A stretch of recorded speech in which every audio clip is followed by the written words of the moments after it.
Welcome. Baruch atah Adonai Eloheinu melech haolam asher kitshanu b'mitzvotav v'tzivanu la'asok b'divrei Torah. Amen. And we'll start the screen share. Yeah. So continuing, we are probably going to spend this entire week on the table, I have a feeling. But we'll try and keep making progress. We're trying to remember now, so it's Exodus chapter 25, and we're at verse 26. 26. Va'asita lo, you should make for it, in other words, the table, arba tabot zahav, 4 rings of gold. V'natata et hatabaot, and you shall place the rings, al arba hapeot, on the 4 corners, asher la'arba raglav, which are on the 4 legs, on its 4 legs. Let's see what Rashi makes out of this, right? Le'umat hamiskeret, in other words, on the opposite side of the frame, tien hatabaot, the rings should be. Baraglayim hatukuot keneged rashi miskeret. Okay, and in the legs, or on the legs, tekuot, in other words, they're attached, keneged rashi hamiskeret, like the edges of the miskeret. And what I'll try and do is see if I can find a picture that I can show you of this. Let's see what I can do here. Okay, well, this is interesting because I'm looking at some of the pictures, and I think that there are other pictures which show, all right, the way Rashi is describing it is different from the pictures that I'm seeing here, interestingly enough. Let me see something else. I'm looking at the various places where I have pictures of these things, and let me go here. Shouldn't it be reminiscent of what we did with the ark? Yes. Because of the poles that are going to go through it. Yes. That's what the rings are. Let me see what I've got here. I'm looking at the pictures that I have. Yeah, no, it's all saying the same thing. Again, I'm missing the book that I have, and my memory might be, maybe not good enough or something. Let me see something here. Okay, I'm gonna screen share. I'm gonna give you this share here and show you the rings. So this is one picture. This is from the Art Scroll Tabernacle. Here are the rings. Do you see the rings? Mm-hmm. What side they are? And the way and by the way, this is their crown. This is how they describe this. Look at the crown for theirs. For some reason, I feel like the rings are actually placed here at the edges. The way, in other words, trying to interpret exactly what Rashi means here. And of course, Rashi's quoting the Talmud or the Mechelta as to where these are. And you can see this are the kinds of details that the Torah itself doesn't explicitly state, doesn't state with a tremendous amount of clarity. The frame is there, right? This is the frame. And this is the table, the board of the table that's placed on it. This is where the crown is that goes around it. And here are the rings. Okay, so I'm going to stop the share. And actually, I can show you a different share. Let me go elsewhere. Let me see what else I can do here. Can you see this share? Mm-hmm. Yeah. Okay. They're all basically saying that's where the rings are. Here, the rings here. They're all showing it that. Now look at this one. Okay, look at that one. Yeah, that's not what Rashi. That's not what it says. So I thought that's kind of what Rashi is saying. That was the sense that I had. Oh, I thought it was like attached to the leg or something. Well, or right. I don't know. There, right? Right. But what I thought was interesting, mm-hmm. just trying to give you a chance to look at various different. Yeah, look at this one here. This appears to be on the ends, right? Just so it's not, I guess there may be just differences of opinion as to where those rings exactly were. Okay, I'm going to stop. I think Now go over to the altar one, and you'll see the same thing. That there's different versions of that too. Yeah, we looked at that a lot last time. Right. Well, but that's right. That's right. Here.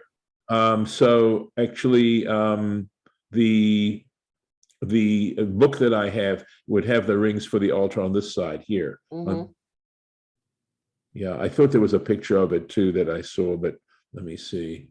Okay, let me not spend too much more time on this. I'm going to stop the share. We'll go back to the. Yeah, there seems to be just a little difference of, exact placement. Exactly. All right. Yeah. Because when it says opposite the edges of, did we do this one? Or maybe we did not do this one yet. Okay, let's just keep going. Okay, so we're on 26 here. So here we are. Yeah. Keneged Rashi HaMiskeret, opposite the edge of the frame. So it does sound like it's on the frame itself, right? Levadim, okay? So levatim as a house, literally it means, but as a receptacle. So understanding the word bayit basically means inside, okay? The idea of having an inside as opposed to an outside. And levadim means for the staves that they use to carry the tabernacle. Otan tabaot. So again, Rashi puts it into his own words, right? Otan tabaot, those self-same rings, yihu batim, they should be receptacles, lahachnis bahem habadim, to place inside of them the staves, the poles. Levatim. So Rashi's now analyzing a little bit the language because levadim, wow, language here. The way in which it repeats the way it sounds, right? Alliteration. Oh, total change of subject now, not total, but change of subject is, remember, I couldn't think of the source of where I had gotten the ideas of the tabernacle actually being the parts of the body, the sense, the Holy of Holies being the cranial cavity, etc. It's a commentator by the name of Malbim. His name is, he's given the name Malbim, Malbim, in case you want to look it up. So, and you can see his ears and stuff like that. He wrote a major commentary on the Torah. And my sense of his commentary is he tries to show how the Torah is consistent. I believe, maybe I'm going out on a limb too far, but in a way with the science of the day. I think he tries to do that in some ways. Okay, at any rate, the levatim, the tzorech batim, as for the need of a receptacle. Levadim, he says, katargumo. So he says, as, of course, the Aramaic translation, atra, that means a place, la arichaya, for the staves. And it feels like the cognate in Hebrew, like, I'm going to leave it at that. It's just that it means the staves. Onwards. Lu'umat hamiskeret tiena. Okay, did we read? Okay. Apparently this is included. So this was Kaf Zion actually that we should have been reading. So Rashi's comment was actually on this verse that we're about to read. Le'umat hamiskeret tiena hatabaot, right? The opposite the frame, the rings shall be levadim. Sorry, this is totally what Rashi did. Excuse me. I saw I thought the Zion was a vav, right? The receptacles for the staves, laseit et hashulchan. This is the part that's we're introducing here in order to carry the table.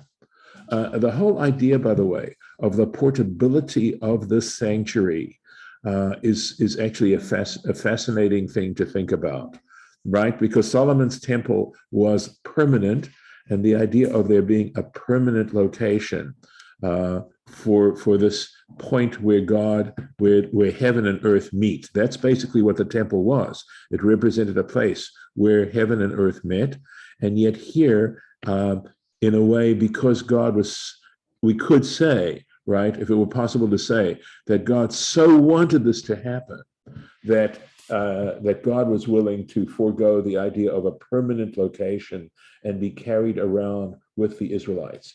And I think the takeaway from that, if you meditate on what's the significance of the portability of the sanctuary, is that in so many ways, right, even though God is the foundation, right, the foundation of all existence, nevertheless, if we follow Torah and if we really desire to be loving, God comes along with us, that God is willing to come to us, which is a pretty amazing sort of thought. All right, onwards. V'asita et habadim, and you should make the staves, right? Atzei shitim, out of acacia wood. V'tzipita otam zahav, you should layer them with gold, right? V'nisa vam et hashulchan, so that the table will be carried by them or through them. Let's take a look at Rashi on this. Here we go. The nisabam. So the form of this verse, to carry, right? To be carried. And you understand, if you're hearing that, be carried is a passive form, right? Lashon nif'al, right? So that's, Rashi's saying, this is passive. The verb is in the passive case. Yeh nisa bam et hashulchan. Here's the subject, right? The table should be carried through them or by them with these staves. Onward. So Rashi's very concerned that we be able to translate the Hebrew and understand the Hebrew from its syntactical point of view as well, and be a little bit rigorous about how we try to translate the Hebrew. Va'asita ka'arotav, and you shall make its bowls, the chapotav, and its ladles,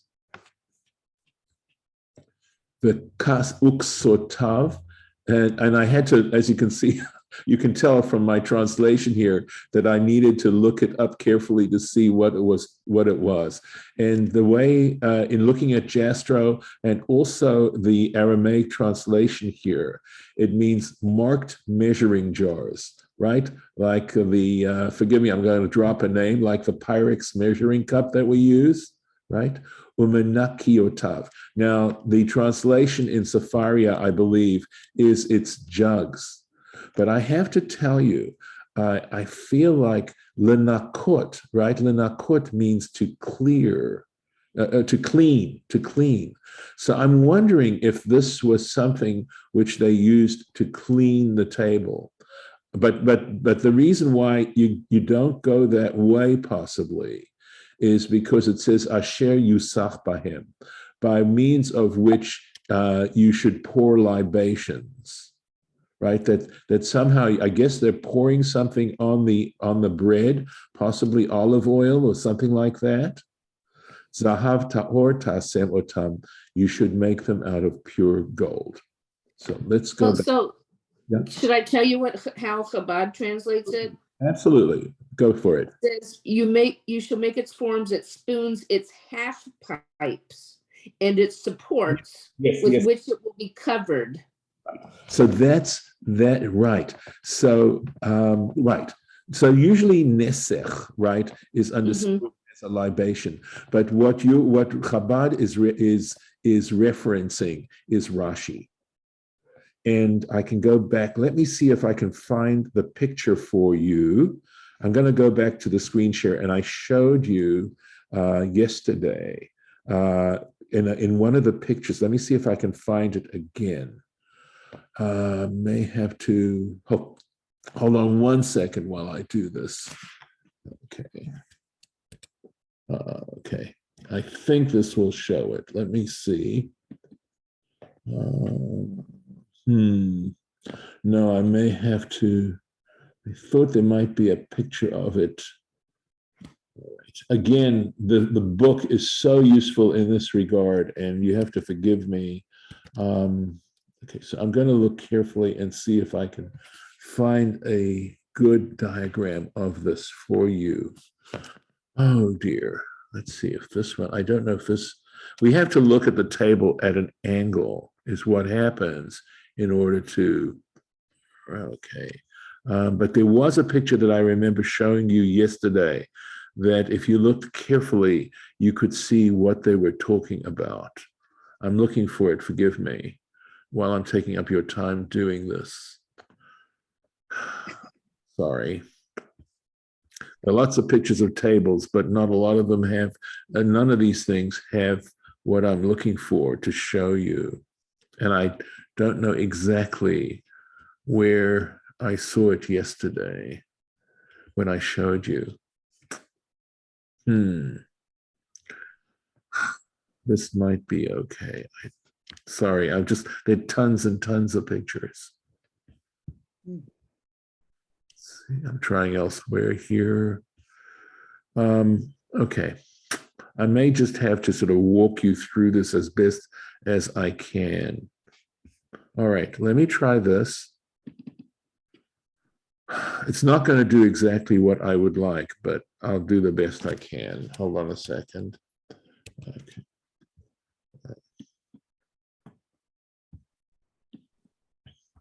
So this is the picture I'm looking at right now. See, oh, sorry, that wasn't useful. Oh dear, that wasn't good at all. And I don't know how to, one second, I know what to do there. There we go. All right. Here, so what was this? So they're talking about, the way Chabad is understanding it, is they're talking about these staves. And actually, I had a picture where we saw there were 3 of these things. So on each one of these pieces. And then there were, and unfortunately, don't seem to be able to I'm trying to get this bigger to see if there's some way I can show you.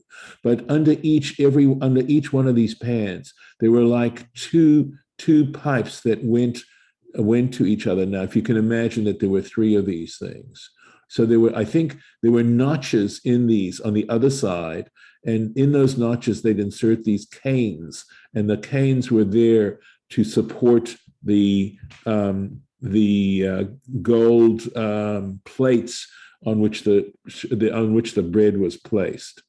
So I don't think you can really see it here, right? But to know that this is, again, unfortunately, I don't have that book with me, and otherwise I'd be able to show you. And I can look and see if I may possibly made any pictures from that book last year when I did it. Okay, so we'll go back to the regular screen share here, where we are. All right, so that's what Rashi's doing here. That he's translating these as just the way Chabad did. And again, Yusach could mean, of course, covered, right? Zahav ta'or ta'seotam, they should be all made out of pure gold. So let me see what I can do here with the Rashi. Long Rashi, right? Look at this, right? So, Vasita ka'arotav v'kapotav. So the point is that a kapit is a spoon, right? So that's one reason. But look at what he's going to do, right? He says ka'arotav. He understands this word ka'arotav. Ze hadafus. This is the mold. Shahaya asui kidvus halechem, which was made in the shape of how the bread was going to have to look. So they actually baked the bread in a mold, right? V'halechem haya asui kemin teva prutza, and the bread was made as a kind of open box, mishte rosh ruchoteha, right? And on 2 there were on 2 sides it was open, and on 2 sides shulayim. It had, shulayim literally means sleeves. Shulayim lo lamata on the bottom, I'm sorry, okay. We'll see what it says. Vekupal mikan umikan, and it was folded over from one side and the other side, klape mala, upwards, kemin kotlim, as a type of wall. I'm going to show you a picture. I do have a good picture that seems to take this description and give you a visualization of it. Ulachach karui lechem hapanim, and that's why it was called the bread of faces. Sheyesh lo panim ro'in lekan ulekan, because it has faces, either seeing from one side to the other side. Litzadei habayit, mizer umizer, to the sides of the, literally it says habayit would be the house, right? On this side and on that side. Noten orko lerochbo shel shulchan, and he made the length of the bread would sit in such a way that the length of the bread was along the width of the table.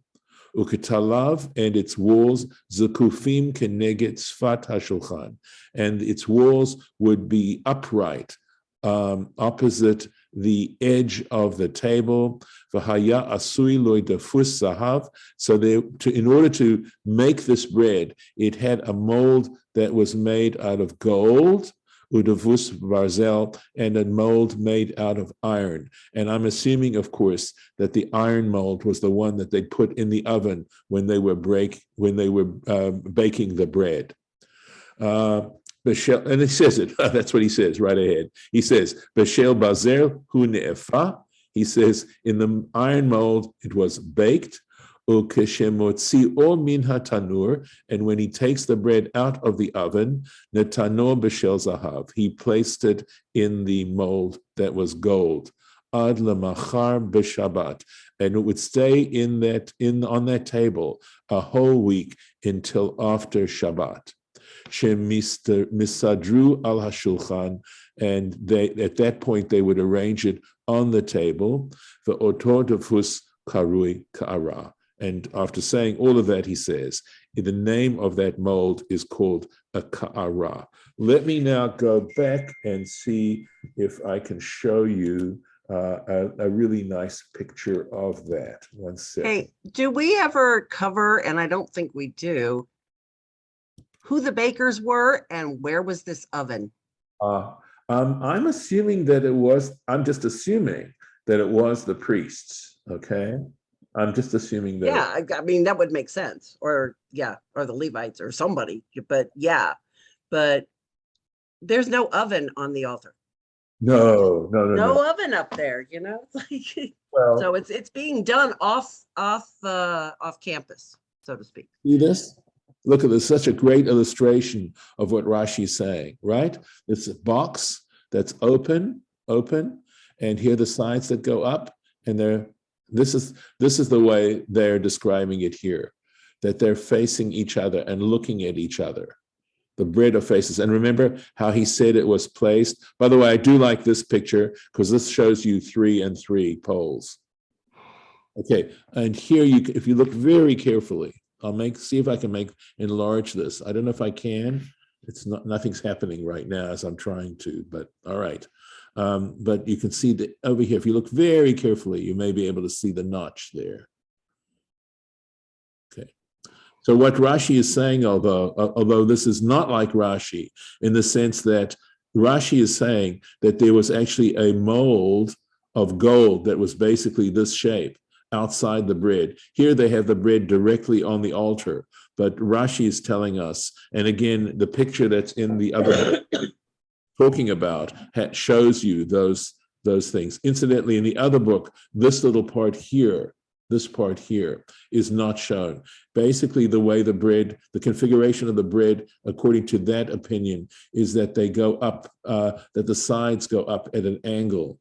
I'm trying to show you with my cursor the way they did. They did not go up vertically. They went up at an angle.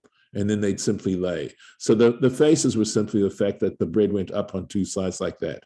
Now, you could ask me legitimately, what was the symbolism involved there? And I have not given that a lot of thought. I haven't read anything about the symbolism. It looks a little bit like a menorah. You're talking about the negative space, right? Yeah. I know. Yeah. Ooh, I want that cake. Yes, I baked it last Friday. Yes, it's a really good cake. There's not a lot. It looks good. Yeah, it's a persimmon bun cake. Mm. Oh well, yes. I'm gonna stop the share right now. You could do a better share now. I'll show you how much is left of the cake right now. Wait a minute. Go back to the bar mitzvah pictures. What? I'll be happy to send you pictures of a recipe of the cake if you want. Okay. Well, I got a question. I don't know if you can answer it. It's hard. Where did they get the acacia trees when they were in the desert and in the wilderness? I love it. That is a classic question, Harlan. That is a classic question. Okay. All right. So you could ask the question of where did they get all the material for this, right? And of course, we read how they had basically stripped the Egyptians when they left. And so it's a lovely thought, I think, that in fact, they didn't just keep the stuff for themselves, but they donated it ultimately for the construction of the tabernacle. And I want to say something else, that if this was the stuff of Egypt, the booty of Egypt that they used for the construction of the tabernacle, that also, I feel, would give the Egyptians some credit for providing the materials for the tabernacle. And that would give a little bit of a universal place for the tabernacle. All right, where did they get the dye for the cloths? Okay, so all this stuff. All right. Again, Harlan, you could say they brought it with them from Egypt. Okay. As to the acacia trees, to answer your question about that, there is a species of tree that I think is called an acacia. We'd have to do some research on that and look at pictures that were in the desert. But my sense is that acacia trees don't have a really wide trunk, right? And they could have brought the acacia wood with them for some reason or another. I'm not sure. It also could be a scrub tree. Yeah. And I don't know, honed in on acacia because of a Bialik poem about that the acacia tree tells secrets in the future. Vahashita potrachido umagida yatido. I wonder what he says. Janet just sent me some wonderful pictures that I'm going to add to I'm adding them to my photo library, and I'm going to see if they're showing up there at this point, and I'm going to take the share while we have time. Hold on a second. I looked it up. It's kind of like a mimosa tree, but they are actually showing that branches itself are pretty much like poles. Oh. They don't, they don't go that way. They're more even. I know that Solomon got the trees from the king of Tyre, but where did the acacia trees come from in the wilderness? I understand. Give me a second here. I'm going to try and it's more of a shrub. It's more of a plant. And that's precisely why I wasn't. Than a tree, apparently. Isn't this beautiful? Look. Yeah, it is. Now you see. Now you see. These are we're talking about this is also the last two things, right? How Rashi translates these particular pieces and these particular pieces. Let me see if I can go to the next picture. Yeah, here we go. Here's the dish. No, right? that makes sense. Okay. Okay, right. Let's see. And here, again, just a little more detail, a different opinion, perhaps. Mm-hmm. But this is basically the way I understand it. but it's really hard to, okay, aesthetically, which of these two pictures do you think, can I objectively say that one of these two pictures is aesthetically more pleasing than the other? Yes. I mean, I don't think there's any question that is far more aesthetically appealing than this. The rings wouldn't work on the second one. Yeah, I agree. Yeah, how would they? There's no place to put the poles. I know, but apparently Mizrahi's understanding, right? But you're right. They're going to have a real problem there, unless he's saying they drilled a hole in that. But yeah, true. But they are trying to be. I will say this is the thing about Art Scroll, and that is that they try to be rigorous and they check all the sources. All right. So, okay, we are going to today's Rosh Chodesh, so it's a long davening. Let me stop the share. And at this, I got one more question, but I don't know. But it pertains to the bread. They were getting manna, not bread. I don't know where they got the bread. Hold the question. I think we can talk about it and tomorrow. Or tomorrow, but Thursday. Not tomorrow. Right, Thursday. Correct. Okay. Thank you. I'm going to stop the recording.